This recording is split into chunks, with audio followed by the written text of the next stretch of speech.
रात का सन्नाटा कमरे में छाया हुआ था जब मोहन धीरे से दरवाज़ा खटखटाते हुए मेरे कमरे में दाखिल हुआ।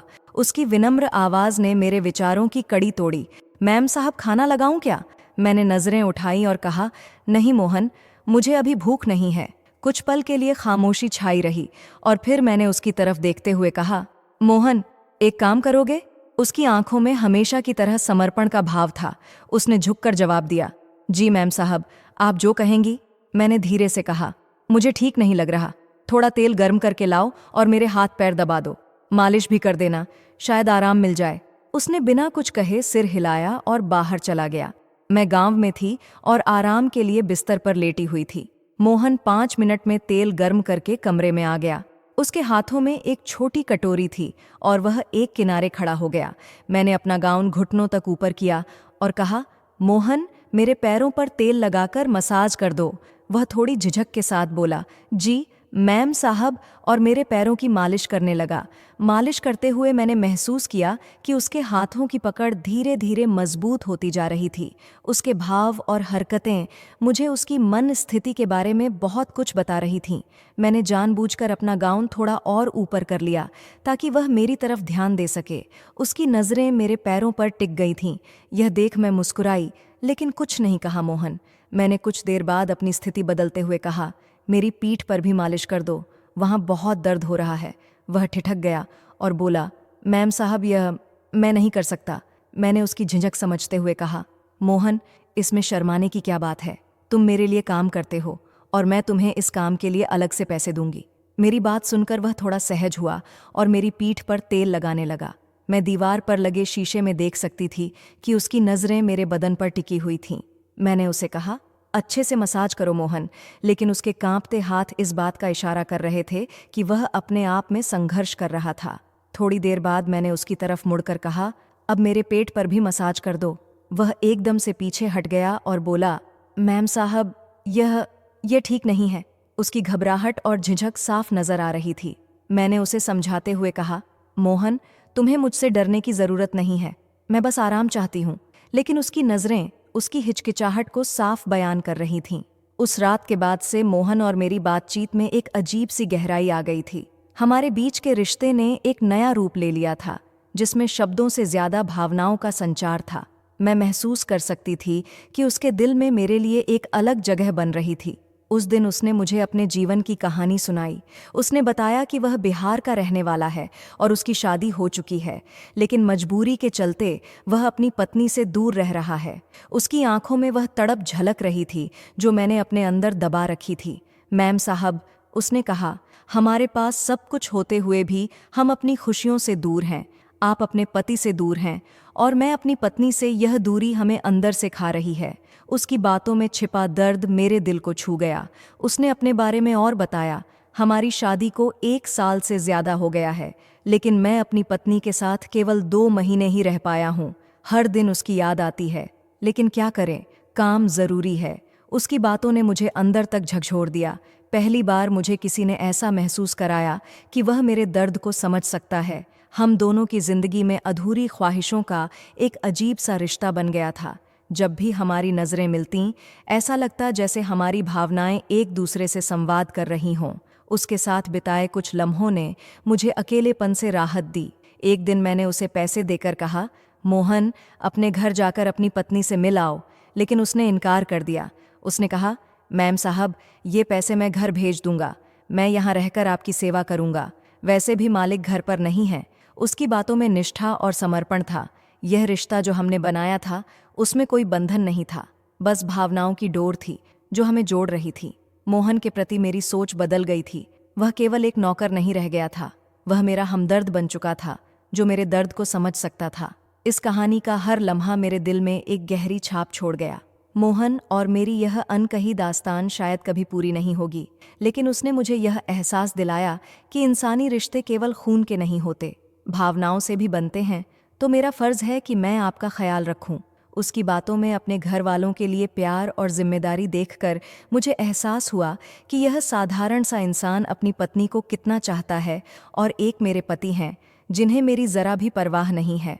मुझे मोहन की आंखों में वही तड़प नजर आने लगी जो मेरे दिल में भी थी। तभी मेरे मन में ख्याल आया कि शायद हम दोनों एक दूसरे की इस तड़प को मिटा सकते हैं। दोस्तों, उस दिन से मैं मोहन को अलग नज़र से देखने लगी। एक दिन वह घर में सफ़ी कर रहा था और उसने सिर्फ एक हाफ पैंट पहन रखी थी। उसकी गठीला बाहें और गठीला बदन देखकर मेरे अंदर एक हलचल सी मचने लगी। मुझे उसका पास आना अच्छा लगने लगा था और अब मैंने ठान लिया था कि मोहन के साथ उस खालीपन को भरूंगी जो मेरे जीवन में है। उसे अपनी ओर आकर्षित करने के लिए मैं नए नए तरीके अपनाने लगी। जो अपने जीवन में प्यार और साथ की तलाश कर रही थी, वह अपने पति की बेरुखी से आहत थी। जो हमेशा अपने काम में व्यस्त रहते थे और उसे नज़रअंदाज करते थे, उसे ऐसा लगता था जैसे उसकी भावनाएं और इच्छाएं किसी के लिए मायने नहीं रखतीं। धीरे धीरे उसका दिल एक और इंसान की ओर खींचने लगा। उसका घरेलू सहायक मोहन महिला ने कई प्रयास किए ताकि उसके पति उसे देखें और उसके प्यार को महसूस करें। वह जानबूझकर हल्के कपड़े पहनकर उनके सामने जाती, कभी बाथरूम का दरवाज़ा थोड़ा सा खुला छोड़ देती, तो कभी रात के नाइट कपड़ों में उनके करीब रहने की कोशिश करती, लेकिन उसके पति की ओर से कोई प्रतिक्रिया नहीं मिलती। उनका ध्यान हमेशा उनके काम पर रहता था और यह बात महिला को अंदर ही अंदर तोड़ रही थी। एक दिन उसने ठान लिया कि वह अपनी तड़प को किसी से बांटेगी। उसने मोहन को पास बुलाया और कहा, मोहन, आज मेरा शराब पीने का मन है। मोहन, जो हमेशा अपने स्वामी भाव में रहता था, चिंतित होकर बोला, मैम साहब, शराब आपकी सेहत के लिए सही नहीं है। पिछली बार भी आपको परेशानी हुई थी। उसकी मासूमियत पर महिला के चेहरे पर हल्की सी मुस्कान आ गई। उसने उसकी आंखों में गहराई से देखा और कहा, तो फिर क्या करूं मोहन? मैं अपने पति के प्यार के लिए तरस रही हूं, लेकिन वह मेरी पीड़ा को नहीं समझते। मोहन खामोशी से उसकी बातें सुनता रहा। महिला ने 2 गिलासों में शराब डाली और एक गिलास मोहन को थमाया। मोहन झिझकते हुए बोला, मैम साहब, मैं शराब नहीं पीता। मेरी इतनी औकात नहीं है उसकी। झिझक महिला को और प्यारी लगी। उसने धीरे से उसका हाथ थामा और कहा, मोहन, यह औकात की बात नहीं है। यह तो बस अपने दिल के दर्द को बांटने का जरिया है। उसने मोहन को अपने करीब खींचा। पहली बार उसकी नज़दीकी में महिला को एक अलग सी गर्माहट महसूस हुई। उसका दिल तेजी से धड़कने लगा और मोहन की झिझक भरी आंखों में उसने अपनी ही तड़प की झलक देखी। धीरे धीरे उसने अपने चेहरे को मोहन के पास लाते हुए उसके गालों को हल्के से छुआ। इस स्पर्श ने मोहन के भीतर कुछ बदल दिया। उसकी सांसें तेज हो गईं और उसने महिला को अपनी बाहों में भर लिया। उस पल में वे दोनों जैसे अपने अधूरे सपनों और इच्छाओं को पूरा कर रहे थे। उस रात महिला को वह सुकून मिला जिसकी उसे बरसों से तलाश थी। मोहन की बाहों में वह खो गई। यह क्षण उसके लिए एक नई शुरुआत की तरह था, लेकिन अंदर ही अंदर वह जानती थी कि यह सब कुछ भी स्थायी नहीं था। उसके मन में हमेशा यह ख्याल रहता कि उसका पति उससे ज्यादा प्यार क्यों नहीं करता। हर औरत की तरह वह भी चाहती थी कि उसका पति उसका ख्याल रखे, उसकी भावनाओं को समझे, लेकिन उसकी किस्मत शायद कुछ और ही लिखी थी। कुछ समय बाद एक रात मोहन फिर उसके कमरे में आया। उसने पूछा, मैम साहब, क्या खाना लगा दूं? महिला ने कहा, मुझे अभी भूख नहीं है। थोड़ी देर चुप रहने के बाद उसने हिम्मत जुटाई और कहा, मोहन, मेरा एक काम करोगे? मोहन ने मुस्कुराते हुए कहा, बिल्कुल मैम साहब। महिला ने उसे बताया कि उसकी तबीयत ठीक नहीं लग रही है और उससे कहा कि थोड़ा तेल गर्म करके लाए और उसकी मालिश कर दे। मोहन थोड़ा झिझका, लेकिन महिला की बात मान गया। वह गाउन पहने हुए बिस्तर पर लेटी थी। मोहन ने तेल गर्म किया और वापस कमरे में आया। उसने अपने गाउन को हल्का ऊपर किया और कहा, मोहन, मेरे पैरों की मालिश कर दो। मोहन ने बड़े अदब से जी मैम साहब कहा और उसके पैरों की मालिश करने लगा। उसकी उंगलियों का स्पर्श महिला को एक अलग ही गर्माहट का एहसास दे रहा था। वह जैसे जैसे मालिश करता गया, महिला के मन में एक अजीब सा आकर्षण जागने लगा। कुछ देर बाद महिला ने पलटकर कहा, मोहन, मेरी पीठ की भी मालिश कर दो, बहुत दर्द हो रहा है। मोहन थोड़ा संकोच में था।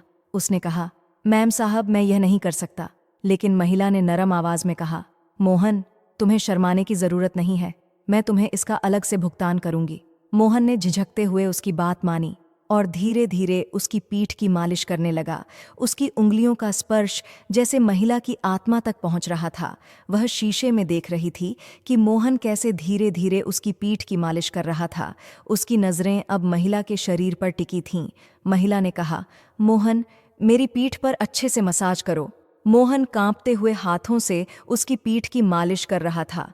उस पल में दोनों के बीच की तड़प जैसे एक नई भावना में बदल रही थी। मोहन की झिझक और महिला की बेचैनी अब एक दूसरे में ढल रही थी। यह कहानी अकेलेपन की गहराई और उसके परिणामों को दिखाती है। जब प्यार और देखभाल की कमी होती है तो इंसान का दिल किसी और की ओर खींच सकता है। यह महिला और मोहन की भावनात्मक यात्रा है जो बताती है कि हर इंसान को प्यार और साथ की ज़रूरत होती है। वह जानती थी कि उसका पति बहुत व्यस्त है और उसे कभी खुद के लिए वक्त नहीं मिल पाता है। उसकी स्थिति समझने वाला कोई नहीं था और यही कारण था कि उसने मोहन से बात करने का फैसला किया। वह एक समझदार इंसान था और काजल को उसके साथ एक कनेक्शन महसूस होता था। मोहन काजल ने धीरे से कहा, क्या तुम मेरी मदद कर सकते हो? उसकी आवाज़ में कुछ अलग ही भावनाएं थीं, जैसे वह खुद को जरा सी राहत देना चाहती हो।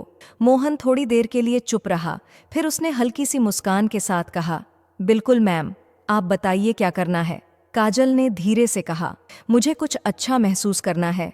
कभी कभी जीवन में हम सबको एक छोटे से आराम की आवश्यकता होती है और जब कोई व्यक्ति उस राहत को महसूस करने में मदद करता है तो उसका एहसास बहुत खास होता है। उस दिन काजल को भी कुछ इसी तरह की आवश्यकता थी। वह काफी समय से तनाव में थी और उसकी पीठ में दर्द था। मोहन, जो काजल का नौकर था, उसकी आवाज में एक खास तरह की शांति और भरोसा था जिसे काजल ने महसूस किया। वह जानती थी कि मोहन एक समझदार और ईमानदार व्यक्ति है और आज वह उसे एक अलग ही तरीके से समझ रहा था। काजल ने धीरे से मोहन से कहा, अगर आप मुझे आराम देना चाहते हैं तो मुझे खुशी होगी कि आप मेरी मदद करें। मोहन ने बिना किसी हिचकिचाहट के कहा, मैम, अगर आप आराम चाहती हैं तो मुझे खुशी होगी कि मैं आपकी मदद कर सकूं। उसके बाद उसने तेल को गर्म किया और काजल की पीठ पर धीरे धीरे लगाना शुरू किया। जैसे ही मोहन ने तेल लगाया, काजल को एक गहरी राहत का एहसास हुआ। उसके शरीर में एक अजीब सी शांति फैल गई। उसने गहरी सांस ली और महसूस किया कि उसका दर्द धीरे धीरे कम हो रहा था। मोहन का स्पर्श काफी नर्म और सटीक था, जैसे उसने हर एक हिलचाल को समझ लिया हो। काजल को और भी आराम चाहिए था, इसलिए उसने मोहन से कहा, थोड़ा और दबाओ, मुझे लगता है कि दर्द कम हो रहा है।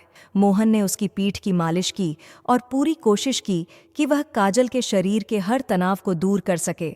इस समय काजल को यह एहसास हुआ कि कभी-कभी सही समय और सही व्यक्ति आपके जीवन में शांति और समझ लाते हैं। मोहन सिर्फ एक कामकाजी व्यक्ति था, लेकिन आज उसने काजल को एक दोस्त की तरह समझा और यह काजल के लिए बहुत मायने रखता था। काजल ने आंखों में हल्की सी नमी के साथ मोहन से कहा, तुम्हारा बहुत धन्यवाद मोहन। मोहन मुस्कुराते हुए बोला, मैम, मैं हमेशा आपकी मदद करने के लिए यहाँ हूँ। अगर आपको कभी भी ज़रूरत हो तो मुझे बताइए। काजल ने यह सुनकर उसे एक हल्का सा आभार दिखाते हुए मुस्कुराया। हालांकि उसके मन में अब भी कुछ सवाल थे जो धीरे धीरे उठ रहे थे। वह महसूस कर रही थी कि मोहन की मदद सिर्फ शारीरिक नहीं बल्कि मानसिक रूप से भी उसे आराम दे रही थी। इसके बाद मोहन ने एक बहुत ही अजीब और गंभीर फैसला लिया। उसने काजल से कहा, मैम साहब, यह हमसे नहीं हो पाएगा। हम अपनी पत्नी से बहुत प्यार करते हैं और हम अपनी पत्नी के साथ बेवफाई नहीं कर सकते। हम अपने मालिक के साथ भी गद्दारी नहीं कर सकते, क्योंकि इससे हम गद्दार कहलाएंगे। हम जानते हैं कि आप मालिक के साथ बहुत महीनों तक विदेश में रह सकती हैं, लेकिन इसका मतलब यह नहीं कि आप उनके साथ बेवफाई करें। मालिक बहुत मेहनत करते हैं और उनका हर कदम आपकी खुशी के लिए है। मोहन की यह बातें काजल के दिल में गहरी उतरीं और वह शर्म से सिर झुका बैठी। वह खुद को दोषी महसूस करने लगी। मोहन की बातें उसे अपनी गलतियों का एहसास दिला रही थीं और वह यह महसूस कर रही थी कि वह अपनी सीमाओं को पार कर चुकी थी। मोहन ने सिर झुकाकर आगे कहा, मैम साहब, हमें यहाँ से चले जाना चाहिए। हम जानते हैं कि हम आपको देखते रहेंगे तो शायद हम अपने आप को रोक नहीं पाएंगे। हम दोनों जवान हैं और कहीं ऐसा ना हो कि हम अपनी भावनाओं को कंट्रोल न कर सकें। हमें बहुत डर लग रहा है। काजल ने मोहन से कहा, तुम नौकरी क्यों छोड़ रहे हो? ऐसा मत करो, मैं अपनी गलती के लिए बहुत शर्मिंदा हूँ। मोहन ने कहा, नहीं मैम साहब, अब हमारा यहाँ से चले जाना ही ठीक होगा। जब हम आपको देखेंगे तो शायद हम खुद को रोक न पाएंगे और ना ही आप हमें रोक पाएंगी। काजल ने मोहन से माफ़ी मांगी और कहा, जो भी गलती मैंने की है उसके लिए मुझे माफ़ कर दो मोहन। मैं थोड़ी देर के लिए बहक गई थी। मुझे नहीं पता था कि मेरे दिल और दिमाग में क्या हो रहा था। मोहन ने कहा, मैम साहब, आप माफ़ी ना मांगें। कभी कभी उम्र के साथ इंसान से गलतियां हो जाती हैं। आपको परेशान होने की कोई ज़रूरत नहीं है, आप बस मालिक से बात करें, सब कुछ ठीक हो जाएगा। इसके बाद मोहन अपना सामान लेकर घर से चला गया और काजल को यह एहसास हुआ कि उसकी गलतियों ने उसे एक अच्छा और ईमानदार व्यक्ति खो दिया था। काजल ने महसूस किया कि कभी-कभी हम अपनी गलती से बहुत कुछ सीखते हैं। मोहन ने उसे समझाया था कि प्यार और विश्वास दोनों ही बहुत महत्वपूर्ण होते हैं और वह अपने परिवार और मालिक के प्रति अपनी जिम्मेदारियों से पीछे नहीं हट सकता। काजल ने सीखा कि किसी भी रिश्ते में भावनाओं का सम्मान करना और अपने कर्तव्यों का पालन करना कितना ज़रूरी है। कहानी को ख़त्म करते हुए काजल ने यह महसूस किया कि जीवन में कभी भी कोई भी चीज़ इतनी सरल नहीं होती जितनी हम सोचते हैं। हमारी गलतियों से ही हम समझ पाते हैं कि कौन हमारे लिए सच में कितना मायने रखता है।